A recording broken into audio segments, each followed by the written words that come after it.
Hello, everybody. This is Subodh Agarwal from Dr. Sesio from Athens. This is 6 o'clock in Athens, Georgia. It's a beautiful day today. So I'm thanking for all of you coming tonight.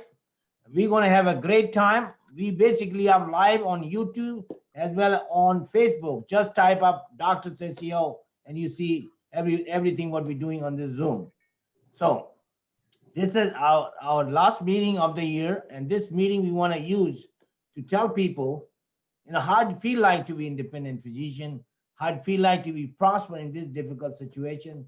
And I would like to uh, show us what we have done in Dr. Sesio and what been going on in last third quarter and the last 1 month, what you can do to change the direction. You will see some of the physician practice are behind, and then in last 1 month, we can work together to get the last dollar back to our place and get to a $10 million saving.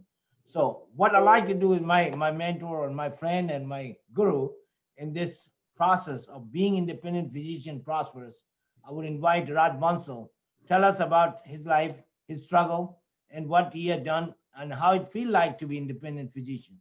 Raj.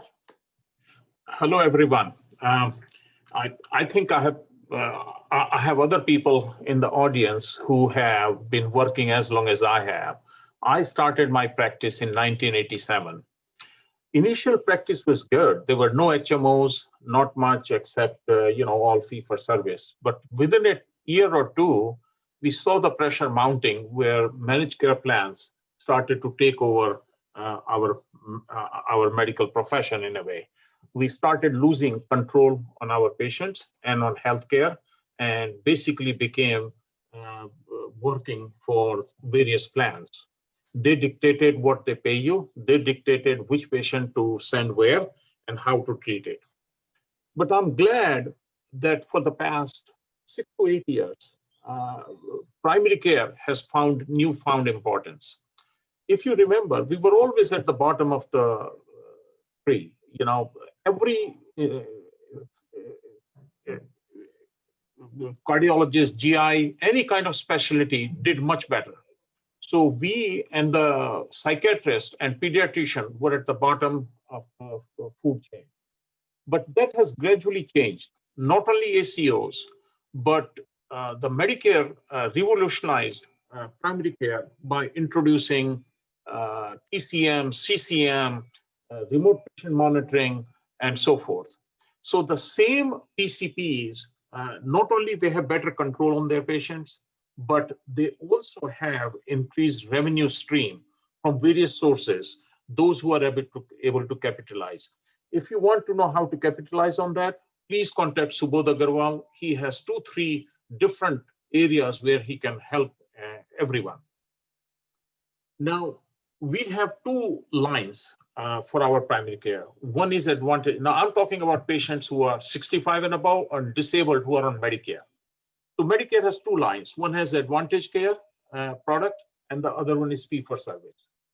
Now, at least in South Florida and throughout Florida, Advantage Care has been much better than fee for service, believe it or not. Even today, some of the plans which give you capitation are much better. So one of the goals that we have is to bring that kind of care Advantage plans in your area gradually. We, another Palm Beach ACO that we are part of that started a plan here, and gradually this plan hopefully will be taken elsewhere, so that people who are at a disadvantage where the Advantage plans are treating them not as well as in the South Florida, they are not on capitation and they require them to do a lot of work without paying them. That could be your plan. You will be able to invest in it, and you will be able to make definitely much more revenue from those plans and those patients than today. The second thing is, of course, Medicare fee for service. Now, it is a godsend gift that Medicare thought about ACOs. And of course, you all know what ACO is. Very simple. You have minimum 5,000 patients in Dr. ACO. We have close to 11,000, 12,000 patients. And as long as you keep their expenses lower, not by withholding care, never, never, never. You do that by treating them better. There is so much fat in our system there is so much money made by different people except physicians. As you know, we physicians make only 13% of the Medicare budget, which comes close to now 620 billion. 87% of the money goes to other people, and they use it sometimes illegally and sometimes just doing too much service. Now, all we do is see the patient more often, and we make them better. They don't remain as sick as they are. See them as early possible if they get sick, and you see the rewards. So Dr. ACOs got a check for about 6.2 million last year. Each PCP would amount to, if you average it out, is close to $80,000 or so. So that's another big revenue stream. Not only revenue stream, but you are participating in saving Medicare from total disaster. And this disaster, in my view, is not from physicians, but non-physicians who control healthcare, whether it's a hospital, nursing home, home health, imaging centers, physical therapy, occupational therapy. I'm not saying everyone is bad, but even if you have just 10 or 15% bad elements who take advantage of the situation, that amounts to a lot of money. So all we want is that part to be balanced out, and that is what we do. Now, besides those, as I mentioned, before that, we didn't have, say, CCM, which is chronic care management, and Medicare pays about $42 or more every month if you enroll your patient, if they have 2 or more conditions which require constant vigilance. But the more importance of CCM is not direct money that you're getting. And for that matter, TCM, which is transitional care services after a patient is discharged, either from the hospital or from ER or from nursing home. The whole importance of these things, and of course, let's not forget remote patient monitoring. Importance of these is not only direct pay that we get, and we boost our take-home pay.